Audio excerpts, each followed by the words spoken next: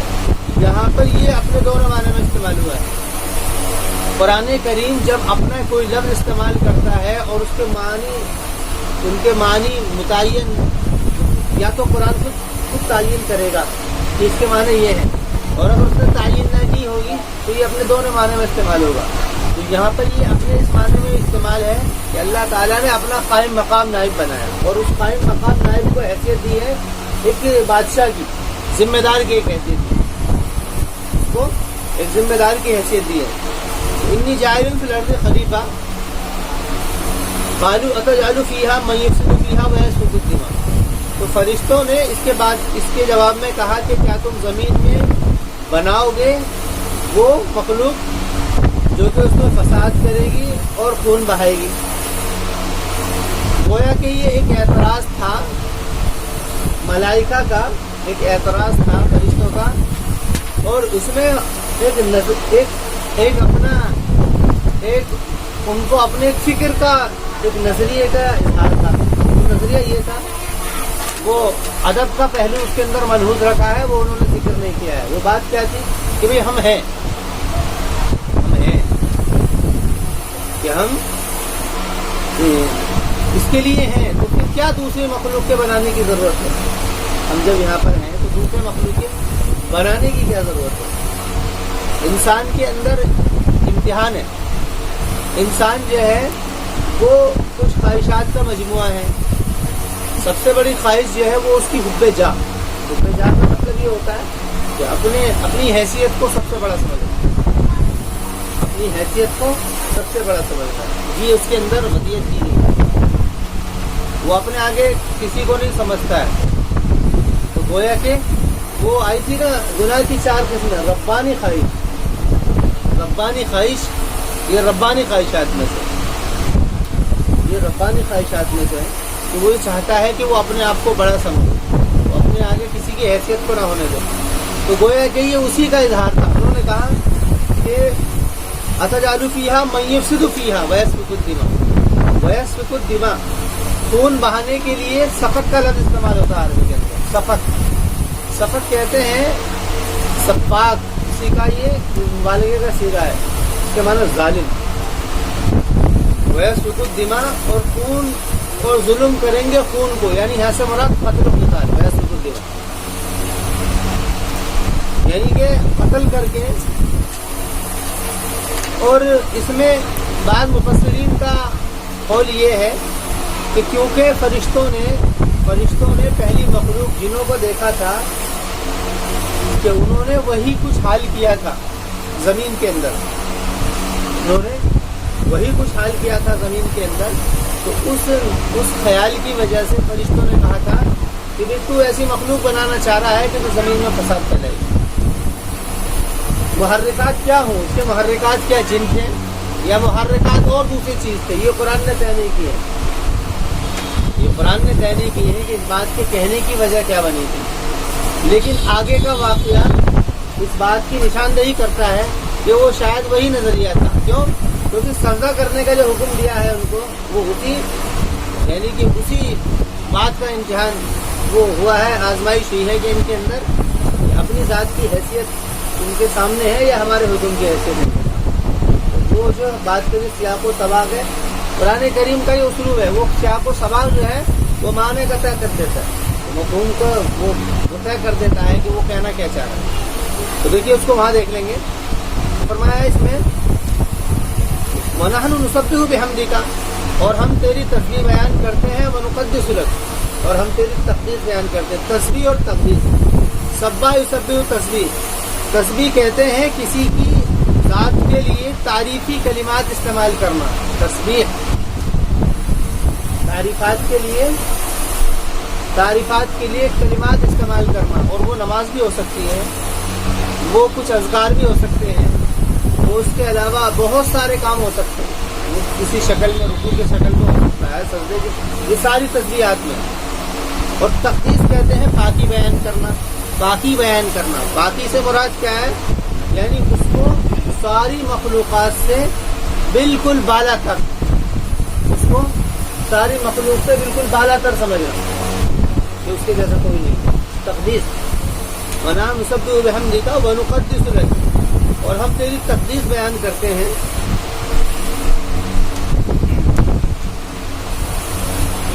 تو اس کے اندر بھی جلالین کے اندر بھی اس بات کو انہوں نے کہا ہے. اس میں لفظ ہے نُسَبِّحُ بِحَمْدِكَ وَنُقَدِّسُ لَكَ، اور ہم تیری تقدیس بیان کرتے ہیں. مطلب کیا تھا؟ وہی اشارہ تھا کہ ہم زیادہ مستحق ہیں خلافت.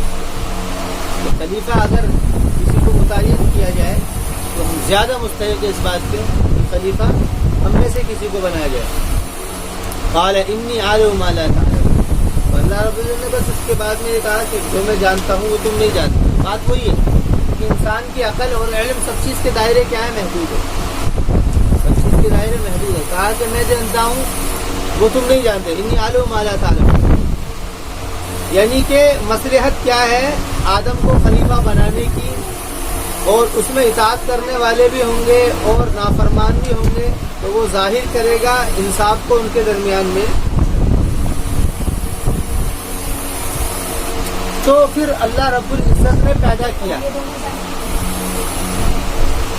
اور پیدا کرنے کے کیا طریقہ رہا ہے اس کے بارے میں روایات سے بات ملتی ہے کہ اللہ رب العزت نے زمین کے اندر جتنے بھی حصے ہیں ان سارے حصوں سے مٹی، اور مٹی کا پھر لے کر کے اس کا خمیر تیار کیا، اور پھر اس سے جو ہے آدم علیہ السلام کے اعضاء بنائے، اور پھر وہ ایک زمانے تک کھڑا رہا.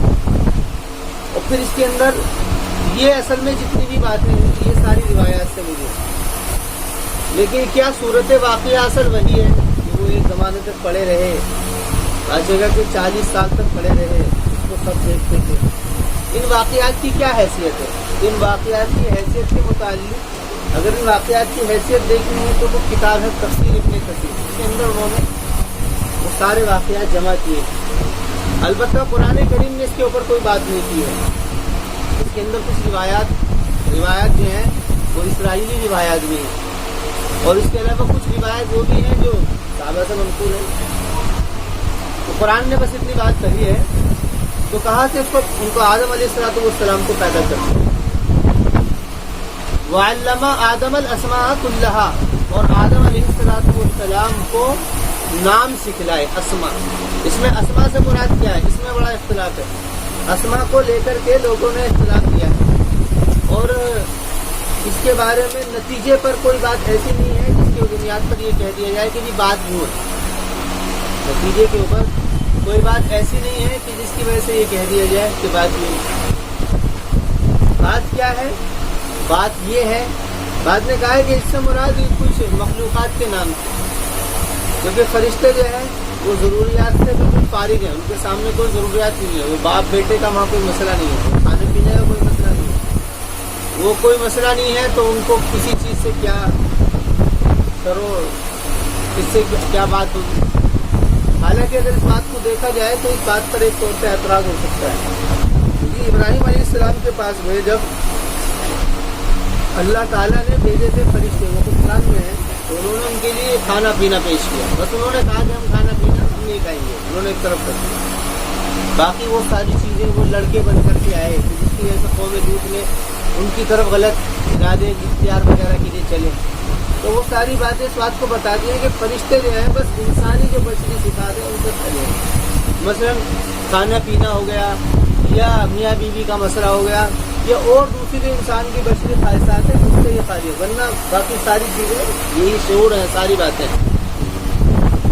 تو اس میں پھر کچھ لوگوں کی بات یہ ہے، کچھ لوگوں کا نظریہ یہ ہے کہ اس میں آدم علیہ السلام کو، جیسا کہ واقعات سے اس کی نشاندہی بھی ہوتی ہے کہ جب اللہ رب العزت مشکات کے اندر جو روایتیں ہیں کہ اللہ رب العزت نے جب مخلوق کو پیدا کیا تو وہ آدم علیہ السلام کے سامنے تھے. اس میں کچھ مخلوق ایسی تھی جو چاند کی طرح چمک رہی تھی، نور تھا ان سے پیدا. تو پھر اللہ نے فرمایا کہ یہ جو ہے یہ تمہارے خاص اولاد ہیں. داؤد تھے، موسیٰ علیہ السلام بھی تھے، عیسیٰ بھی تھے، یعنی نبی جو ہے وہ چمک رہے تھے. اس کے علاوہ اور دوسرے لوگ بھی. تو کہا کہ یہ وہ لوگ ہیں تمہاری اولاد میں سے جن کو نبی بنایا جائے گا. وہ لوگ بتائے گئے. ایک خیال یہ ہے کہ اس سے مراد، تعلیم سے مراد وہ ہے کہ اللہ رب العزت نے آدم علیہ السلام کو ان کی ذریات میں سے ان لوگوں کے نام جو کہ بڑی حیثیت رکھتے تھے انبیاء رسول میں سے، ان کے نام سکھلائے. تو وہی بات ہے وَعَلَّمَ آدَمَ الْأَسْمَاءَ كُلَّهَا ثُمَّ عَرَضَهُمْ عَلَى الْمَلَائِكَةِ. اس کے بعد میں پھر فرشتوں کے سامنے پیش کیا. کیوں؟ کیونکہ ان کو فرشتوں کے اس بات پر اعتراض تھا تو زمین میں جا کر کے فساد کریں گے. ثُمَّ عَرَضَهُمْ عَلَى الْمَلَائِكَةِ فَقَالَ أَنبِئُونِي بِأَسْمَاءِ هَؤُلَاءِ إِن كُنتُمْ صَادِقِينَ. کہ پھر ان سے کہا کہ بھئی انبئونی، لفظ انبئونی استعمال کیا. انبئونی نبا، اس کے اندر کوئی ایسی بات کا بتانا مقصد ہوتا ہے جو پہلے ابھی تک نہ پتا ہو. معنی خبر کے معنی کوئی چیز خبر دے دینا، اس پر یہ مسئلہ نہیں ہوتا ہے کہ کسی کو پتا ہے یا نہیں، لیکن نبا کے اندر یہ بات ملحوظ ہوتی ہے کہ اس کی اطلاع پہلے سے کسی کو نہ ہو. انبئونی باسماء هؤلاء ان کنتم صادقین. اگر تم سچے ہو، اگر تم اس بات میں سچے ہو تو بتائیے.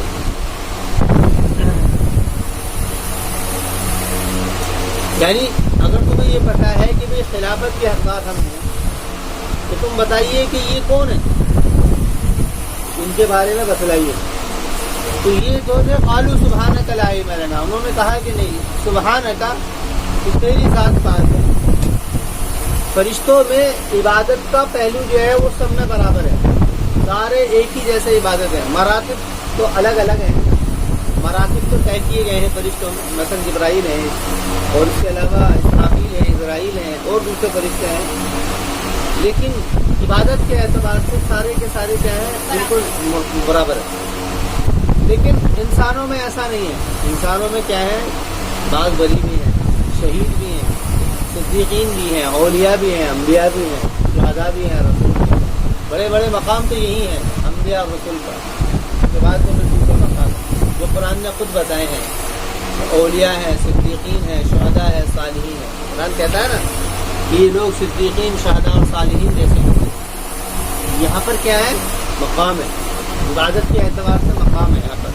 اسی بنیاد پر جو صوفیہ کے یہاں پر وہ بحث چلی ہوتے ہیں، سلوکت کی بحثیں.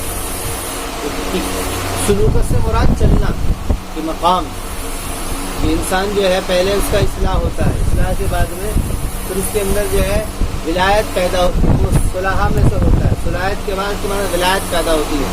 ولایت کے بعد میں اس کا مقام وہ ہو جاتا ہے کہ بس اس کو نبوت نہیں ملی ہے، باقی وہ مقام نبوت پر پہنچ گیا ہے. وہ مقام نبوت پر پہنچ گیا ہے. مقام نبوت سے مراد یہ کہ نبیوں کا دروازہ بند ہو گیا ہے، ورنہ اس کے اندر نبوت والی ساری صفاتیں ہیں. اس کے اندر ساری صفاتیں نبوت والی ہیں. وہ بحث کی ہیں. محی الدین ابن العربی نے اپنی کتاب فتوحات مکیہ کے اندر اس بحث کو بہت زیادہ کھولا. عربی میں کتاب ہے وہ، اس کے اندر انہوں نے اس کے اوپر بڑی بحثیں کی ہیں. اور وہی بات کھولی ہے کہ بھئی ایک تو نبوت جو ہے وہ ہے جو کہ دی جاتی ہے، عطا کی جاتی ہے. وہ تو نبی خاص، وہ تو خاص ہے، وہ تو خاص اللہ تعالیٰ کے انہی بندوں کو دی جاتی ہے جو کہتے ہیں جو انبیاء علیہ السلام.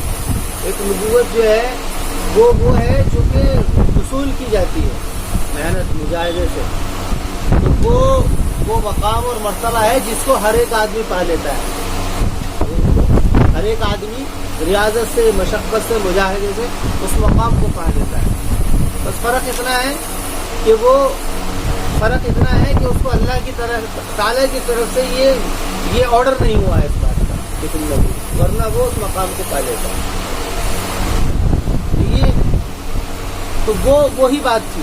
ان سے کہا کہ بھائی تم بتاؤ، وہ تو نہیں بتا سکے کیونکہ وہاں پر تو عبادت کے مراتب نہیں ہیں. یہ انسانوں میں مراتب ہیں، ایک انسان ہے میں بات کیوں ہوتا ہے کوئی زیادہ. اچھا وہ مراتب ایسے ہیں جو فرشتوں سے بھی آگے گئے ہوئے ہیں، نبوت کے، رسالت کے، صداقت کے، شہادت کے، ولایت کے.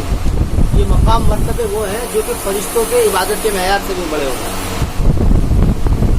تو بات کیا تھی، مدعا کیا تھا کہ ہم تیری تصویر بیان کرتے ہیں اور تحقیق بیان کرتے ہیں. اور یہاں پر تو ایسے آگے ہیں کہ انہوں نے ان کو بالکل فیل ہی کر دیا. یہ خاموش ہو گئے. انہوں نے کہا سبحانک لا علم لنا الا ما علمتنا، کہ تیری ذات پاک ہے. پاک سے مراد یعنی کہ جو ہم نے تجھے سب پتا ہے، یعنی تو جو کام کرتا ہے اس کے اوپر کوئی اعتراض ہی نہیں ہو سکتا، تیرے کام کے اندر کوئی نقص نہیں ہو سکتا، سبحان اللہ، تیری ذات پاک ہے۔ لا علم لنا الا ما علمتنا، ہمارے پاس میں کوئی علم نہیں ہے سوائے اس کے جو تو نے ہم کو سکھلایا۔ انک انت العلیم الحکیم، اس لیے کہ تو علیم ہے، حکیم ہے۔ علیم کہتے ہیں جاننے والے کو، اور حکیم کہتے ہیں یعنی کہ حکیم کی صفت بھی اللہ ہی کی ہے۔ حکیم کی صفت کیا ہے؟ یہ اللہ کی ہے، لیکن یہ حکیم اس کو اگر تمثیلاً اگر سمجھا جائے، اللہ رب العزت نے اپنے لیے ان صفاتوں کو بتا دیا ہے جن صفاتوں سے انسان کی عقل متعلق ہو جاتی ہے یا مانوس یا متاثر ہوتی ہے۔ مثلا جاننا، اس کو انسان سمجھتا ہے، سمجھ اس کو بھی انسان سمجھتا ہے، دیکھنا اس کو بھی سمجھ سکتا ہے، ورنہ اللہ تعالیٰ کی ایسی صفاتیں ہیں کہ وہ انسان کی عقل میں نہیں آ سکتی۔ تو جن صفاتوں کو انسان سمجھ سکتا ہے، ان صفاتوں کا ذکر کر کے، اطلاق کر کے اللہ رب العزت کے متعلق بتایا ہے تاکہ وہ یہ سمجھ لے کہ وہ ذات کیسی ہے۔ تو یہیں پر ہم صفاتوں میں سے ایک صفات ہے حکیم۔ حکیم کہتے ہیں جاندار، سمجھنے والا، یعنی کہ تو ایسا جاننے والا ہے کہ تیری جاننے کے اندر ذرہ برابر بھی نقص نہیں ہے، تیرے جاننے میں ذرہ برابر بھی نقص نہیں ہے۔ قال یا آدم انبئہم باسمائہم، تو آدم سے بھی کہا کہ تم اب ان کو خبر دیجیے، وہ بات بتلائیے جو بات پہلے پتہ ہی نہیں تھی۔ انبئہم باسمائہم ہؤلاء، کہ تم بتائیے، نام بتائیے ان کے، یعنی وہ جو لوگ ہیں ان لوگوں کے نام بتائیے۔ تو فلما انبأہم باسمائہم، تو جب انہوں نے ان کے نام بتلائے، یعنی انبیاء علیہ السلام یا صدیق، شہداء، یا پھر اللہ تعالیٰ کی رحمت یا جو اللہ نے سکھلایا تھا وہ، جب وہ بتائے فلما انبأہم باسمائہم قال الم اقل لکم انی اعلم غیب السماوات والارض، تو پھر کہا کہ کیا میں نے نہیں کہا تھا تم سے کہ میں جانتا ہوں آسمان اور زمین کی تمام چھپی ہوئی چیز کو، غیب چھپی ہوئی چیزوں کو میں جانتا ہوں۔ وَعَلَمُ مَا تُبْدُونَ وَمَا كُنْتُمْ تَكْتُمُونَ، یعنی جو تم کہتے ہو اور جو تم چھپاتے ہو۔ تبدون اور تکتمون، کتمان اور تبدون، یعنی جو تم شروع کرتے ہو، وما کنتم تکتمون، اور جو تم ظاہر کرتے ہو، دکھاتے ہو۔ بدأ یبدأ بدأً، اس کے معنی آتے ہیں شروع کرنا، یہ اس سے بنا جس کو تم شروع کرتے ہو، یعنی جو بات تم اپنی زبان سے کہنا شروع کرنا چاہتے ہو، یہ دل سے، یا پھر تم کسی بات کو ظاہر تو نہیں کرتے، شروع تو نہیں کرتے، لیکن اس کو دل میں رکھتے ہو۔ تو یہی تو بات ہے، کسی کو کسی سے کوئی بات کرنی ہے تو وہ کہہ دے گا، شروع کر دے گا، یا پھر بات نہیں کہے گا لیکن دل میں کیا ہے رکھے گا اس بات کو کیا کرے گا، دل میں رکھے گا۔ تو وہی بات ہے وما کنتم تکتمون، یعنی کہ جو تمہارے ذہن میں بات ہے یا جس کو تم نے شروع کر دیا ہے، اللہ تعالیٰ ہر چیز کو جانتا ہے۔ تو یہ بات کہی گئی ہے یہاں پر خلافت کے منصب کو اللہ رب العزت نے یہ حضرت آدم علیہ السلام کے لیے طے کیا ہے۔ اب یہاں پر خلافت کی بحث تھوڑی سی سمجھ لو۔ خلیفہ جو ہے یہ ایک لفظ ہے عربی کا، اس کے اندر نائب، قائم مقام، جانشین، یہ کوئی ایسا لفظ نہیں ہے جس کو اللہ رب العزت نے دیا ہو یا پھر نبی علیہ السلام نے دیا ہو اپنے بعد جانشین کو۔ خلیفہ کا لفظ کب استعمال ہوا؟ حضرت نبی اکرم علیہ السلام کے وصال کے بعد میں حضرت ابوبکر صدیق رضی اللہ عنہ کو مسلمانوں کا ذمہ دار ٹھہرایا گیا۔ اس وقت ان کو کہا جاتا خلیفۃ الرسول کہا گیا، خلیفۃ الرسول کہا گیا۔ اس کے بعد میں پھر حضرت ابوبکر کے بعد میں حضرت عمر کو ذمہ داری آئی، حضرت عمر کے لیے لفظ استعمال کیا گیا ہے خلیفۃ الرسول۔ جب کہا جاتا تھا تو کہا جاتا یا خلیفۃ الرسول کہا جاتا تھا۔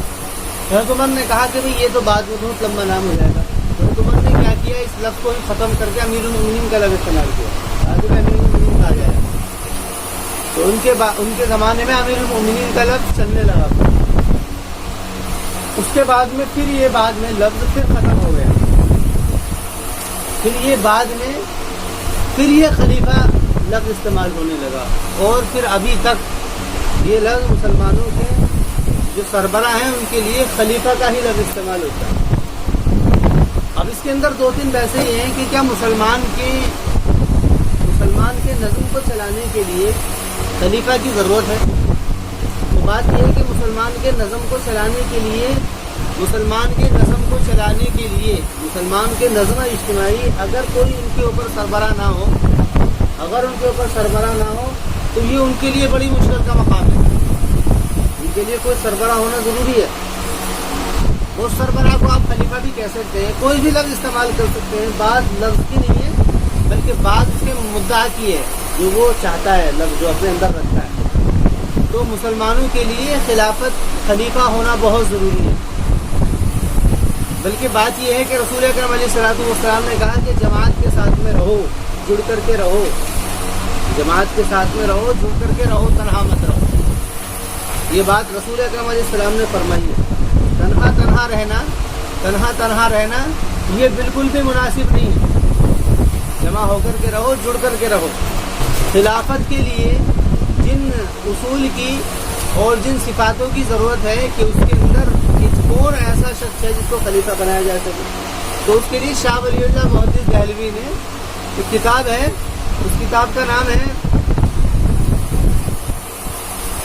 ازالۃ الخفا عن مسائلۃ الخلفاء، اس طریقے ازالۃ الخفا عن الخلفاء، اس طریقے کی کتاب ہے وہ۔ اس کے اندر انہوں نے بحث کی ہے، بڑی جامع بحث کی ہے۔ تو اس میں انہوں نے صفات ذکر کی ہے، مثلا کہ جس کو خلیفہ بنایا جائے گا سب سے پہلے وہ کیا ہو؟ بالغ ہو، عقل مند ہو، حافظ بالغ ہو، اس کے علاوہ مسلمان ہو، اس کے علاوہ وہ عالم ہو، اس کے علاوہ وہ مجتہد ہو، یعنی وہ بات کو سمجھ سکتا ہو، اور عامل ہو، عمل کرنے والا۔ یہ تو وہ صلاحیتوں کی باتیں ہیں۔ دوسری بات یہ ہے کہ انتخاب کیسے ہوگا، انتخاب کے لیے کیا طریقہ ہے، کسی کے اگر خلیفہ متعین کیا جائے گا تو اس کا انتخاب کا کیا طریقہ ہے؟ تو انتخاب کا طریقہ یہ ہے کہ رائے کے ذریعے سے، رائے اور آپس کے مشورے، اور رائے کا بہت سارے طریقے ہو سکتے ہیں۔ رائے کے طریقہ یہ بھی ہو سکتا ہے کہ آدمی زبان سے رائے دے، اشارات کے ذریعے سے۔ رائے کے ذریعے سے جو طے کیا جائے گا مسلمانوں کے ذمہ دار کو، وہ رائے کے ذریعے سے وَأَمْرُهُمْ شُورَىٰ بَيْنَهُمْ، قرآن کہتا ہے کہ مسلمان وہ ہیں کہ جن کے معاملات آپس کے مشورے سے طے ہوتے ہیں، تو آپس کی رائے ہوں گی، اور رائے کے بعد میں پھر وہ خلیفہ ذمہ دار کو طے کیا جائے گا، وَأَمْرُهُمْ شُورَىٰ بَيْنَهُمْ، اور مشورے سے وہ طے کیا جائے گا۔ ایسا نہیں ہے کہ کوئی خود بخود اپنی طاقت کے بل کے اوپر یا اپنی کسی صلاحیت کی وجہ سے وہ سامنے آ جائے، ایسا نہیں ہوگا، بلکہ پہلے اس کے اندر وہ صلاحیتیں دیکھی جائیں گی، اس کے بعد میں پھر مشورہ ہوگا، اور مشورہ کے بعد میں پھر اس کو طے کر دیا جائے گا۔ دوسری بات، تیسری بات یہ ہے کہ خلیفہ کا دائرہ کیا ہے۔ پہلی بات تھی کہ خلیفہ ہونے کے لیے کیا صلاحیت کی ضرورت ہے، تو وہ 4-5 بتائی۔ دوسری بحث یہ تھی کہ انتخاب کیسے ہوگا، انتخاب خلافت کیسے ہوگا، تو انتخاب خلافت کا طریقہ بس ایک ہی ہے کہ مشورہ، آپس کا مشورہ ہوگا، اس کے بعد میں طے کیا جائے گا۔ تیسری بات یہ ہے کہ اس کا دائرہ کیا ہے، خلیفہ کا دائرہ کیا ہے، کہ وہ کیا کیا کام کر سکتا ہے، کہ مسلمان کے کس کس معاملے کے اندر وہ بات کر سکتا ہے، کیا اس کا دائرہ محیط ہے۔